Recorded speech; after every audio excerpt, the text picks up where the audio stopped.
pourrait s'asseoir et discuter une seconde? Non, ça suffit, j'ai plus rien à te dire. Non, attends! Quoi, Dean? Quoi? Je veux... Quoi? J'ai un cancer!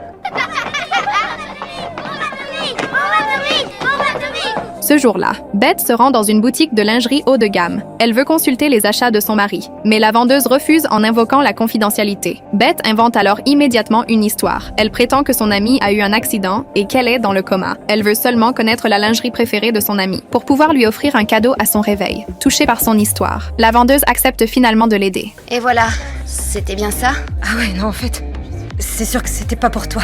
Après avoir découvert que son mari la trompe, Beth est complètement détruite. À ce moment-là, Ruby rentre à la maison. Elle trouve un salon étrangement silencieux. Beth serre Ruby dans ses bras en pleurant. Ruby comprend ce qui s'est passé seulement après avoir vu les gestes d'Annie. Quel fils de pute! Oh, ma chérie, qu'est-ce qu'on peut faire pour toi? Une bonne vodka frappée? Un bon gros marteau. Beth attrape un marteau et détruit tout dans la maison. Chaque coup résonne comme un adieu à son mariage raté. Le soir même, Dean rentre chez lui comme si rien ne s'était passé. Mais il découvre Beth assise dans le noir en train de l'attendre. Qu'est-ce que ça veut dire? Ça veut dire que ta petite Lolita porte des culottes qui coûtent trop cher. Qu'est-ce qui nous est arrivé? J'étais stupide et...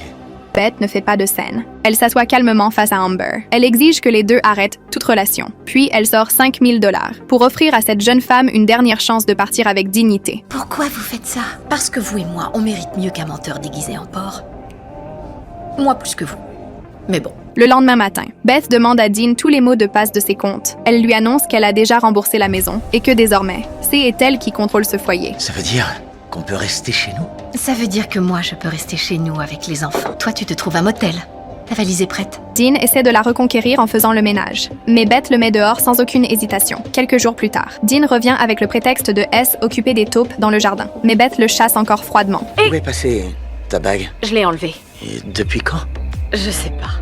Pour les taupes, tu peux jeter du chewing-gum mâché dans les trous et elles les avaleront et s'étoufferont. Plus tard, pendant l'anniversaire de leur fils, elle enfant fait le vœu que son père revienne vivre à la maison. Un silence gênant envahit alors la pièce. Après la fête, Dean demande à Beth si elle a quelqu'un d'autre. J'ai bien le droit de savoir. Non, tu as perdu ce droit quand tu as fourré ton pénis dans le vagin de ta secrétaire. C'est bon, allez. Je veux que tu t'en ailles. Quoi? Oui, je ne veux plus voir ta tête. Les deux éclatent en une violente dispute dans la cuisine. Mais Beth a déjà pris sa décision. Elle est prête à commencer une nouvelle vie qui lui appartient.